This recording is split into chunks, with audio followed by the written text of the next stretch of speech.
Perkenalkan, nama saya Muhammad Iqbal dari Teknik Mesin Politeknik Harapan Bersama, semester 5 kelas 5B dengan NIM 22020049.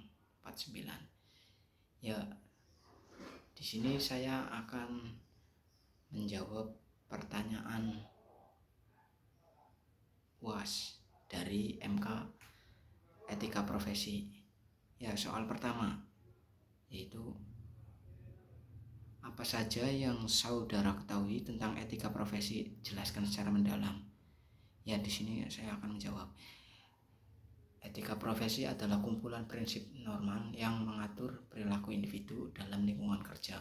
Yang pertama, pengertian etika profesi mencakup norma dan standar pembimbingan tindakan profesional untuk memastikan integritas, tanggung jawab, dan keadilan. 2. Prinsip utama yang pertama yaitu kejujuran, keadilan, kerahasiaan, ketanggungjawaban. Yang ketiga, kode etik. Banyak profesi memiliki kode etik spesifikasi yang merinci perilaku yang diharapkan seperti dalam kedokteran, hukum, dan teknik mesin tentunya. 4. Tantangan profesional sering menghadapi dilema etika. Yang kelima, pentingnya etika profesi membantu membangun kepercayaan, memastikan kualitas layanan, dan melindungi kepentingan publik. Yang keenam, pengembangan teknik dalam era digital. Isu-isu seperti privasi data, penggunaan teknologi menambah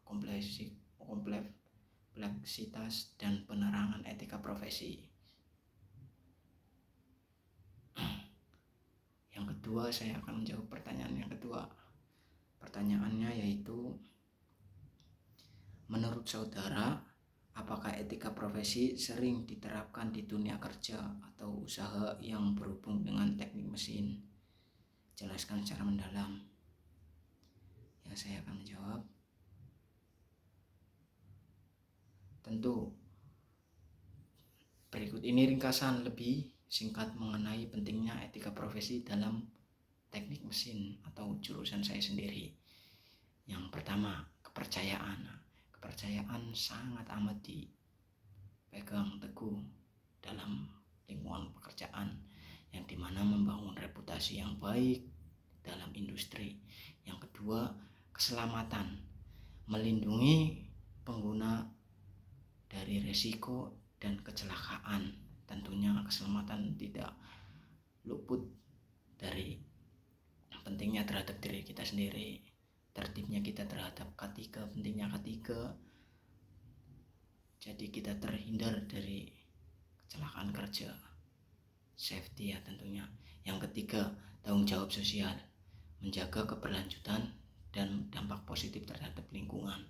Ya, tentunya kita harus lebih bertanggung jawab ya ketika kita sudah dalam lingkungan kerja. Yang keempat, kepatuhan, mematuhi hukum standar untuk menghindari masalah.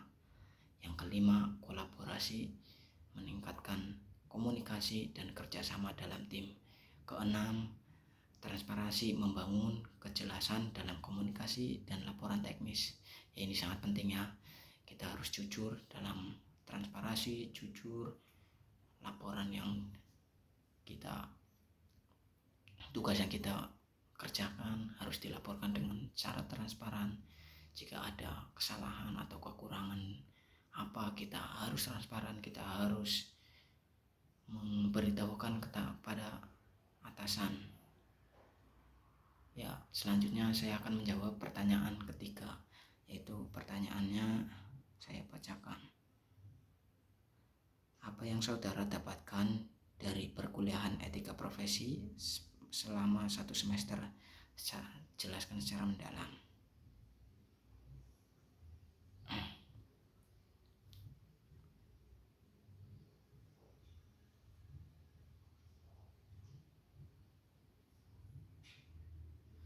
Ya, etika profesi yaitu sangat penting dalam dalam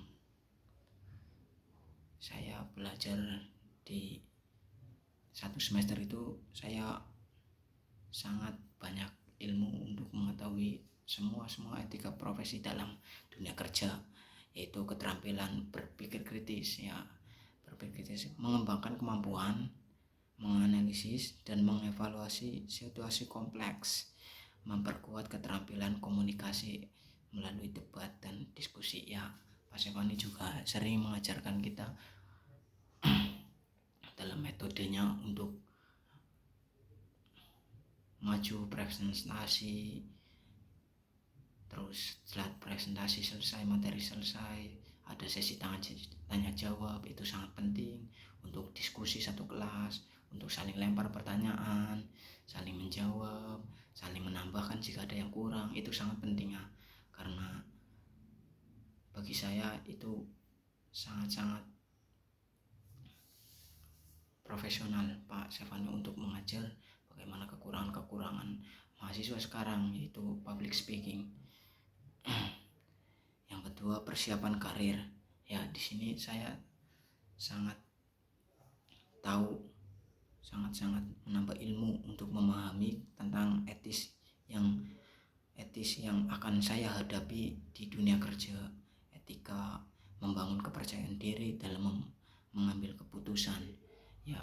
Mengambil keputusan dalam dunia kerja juga sangat penting, tidak kalah penting dari ketika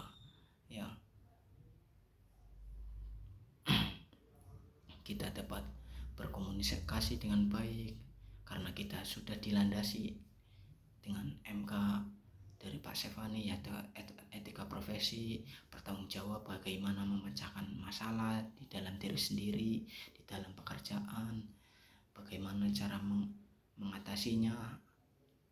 Kita sangat mempunyai landasan,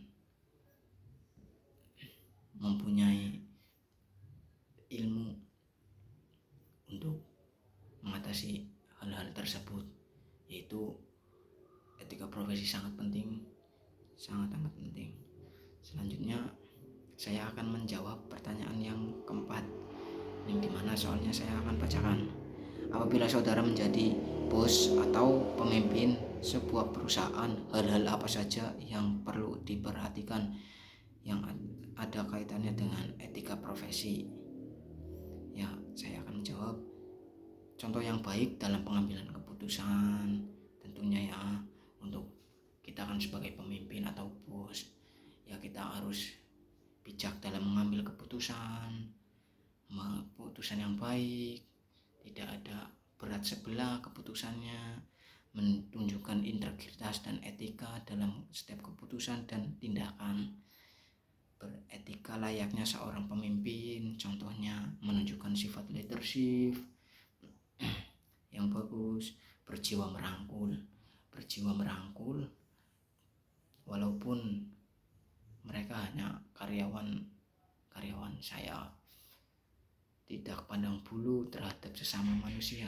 Tentunya kita juga manusia, dia manusia, kita harus bertindak adil, tidak berat sebelah, saling sama satu sama lain, sama-sama. Dan yang paling penting yaitu memanusiakan manusia, yang dimana contohnya mendengarkan keluhan manusia atau karyawan, mendengarkan keluh kesahnya, memberikan masukan, menghargai dia sebagai karyawan,